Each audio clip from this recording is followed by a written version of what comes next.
Good morning. We are on page 191 of your Super Kids Reader, and we're going to be doing the Super Kids short, and it's entitled, read it with me, Ettabetta's Email. What's an email? It's when you send a letter or a note or a message, but it's electronic, like it's on the computer and not on a regular piece of paper that you put in the post office. So Ettabetta's Email is the title of the Super Kids short. And let's read some of the words that will help us in the story. We have zoo, tease, please, leave, bore. What's bore? If you're bored of something, if you're tired of it, yeah. Chore, and a chore is like a job you do around your house. More, promise, and we have dear, and we have love. So Ettabetta's Email is on page 205.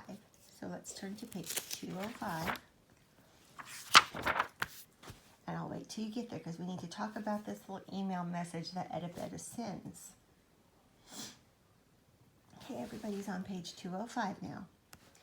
And the story is entitled Ettabetta's Email. So that means she wrote it. And who is she sending it to? All the other Super Kids. Okay, so this email, I'm going to give you a little hint. Ettabetta wrote it like a poem. And what do you know about poems? Yes, sometimes poems rhyme. And Ettabetta worked hard to make sure that her poem rhymed in this. Not every part of it rhymes, but most of it does. Also, when your poem rhymes, what parts of the poem are the rhyming words? Where do the rhyming words come? Right at the end of a sentence. So let's read it together. Dear Super Kids, if you come to the zoo today at 2, you'll see what I've done to give you some fun. Did you hear the rhyming words? Let's read them again. I'm trying to emphasize them because it makes it more fun to read a rhyming poem when you kind of use almost like you read with a rhythm or with a beat or like a little song in your voice. So I'm going to read it again. Dear Super Kids, if you come to the zoo today at 2, you'll see what I've done to give you some fun. Do you hear it? Let's keep going. I have riddles to tease you and prizes to please you. I promise I've planned a game that is grand. It's not a bore, it's not a chore. I can't say more. So leave your work and leave your worry and come to the zoo at 2. Hurry, scurry. Love, Ettabetta. Now there are some tricky words in there that maybe you don't know the meaning of. So let's look back where it says, I promise I've planned a game that is grand. Grand means like it'll be lots of fun, a big surprise, something like that. We talked about chore and we talked about bore. How about hurry, scurry? What does scurry mean? It kind of means like hurry and move over there. Like it means almost the same thing as hurry.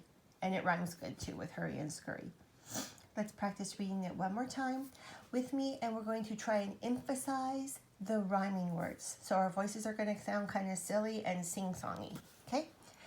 Dear Super Kids, if you come to the zoo today at 2, you'll see what I've done to give you some fun. I have riddles to tease you and prizes to please you. I promise I've planned a game that is grand. It's not a bore, it's not a chore. I can't say more. So leave your work and leave your worry and come to the zoo at 2. Hurry, scurry. Love, Ettabetta. Practice reading that a few times and then we're going to predict. Let's think about what she could have planned at the zoo for them. What do you think she's going to do at the zoo? I don't have any ideas at all. I can't imagine having a zoo in your own town where you can just plan to meet your friends and go have fun with them. I wonder if she's going to do something like remember Mr. Burns in the mystery story that we read last week, how he was trying to like make it more exciting. I wonder if she's going to do something that'll make it more exciting at the zoo. So we'll have to see. We'll start that story tomorrow. Bye guys. Practice this a lot.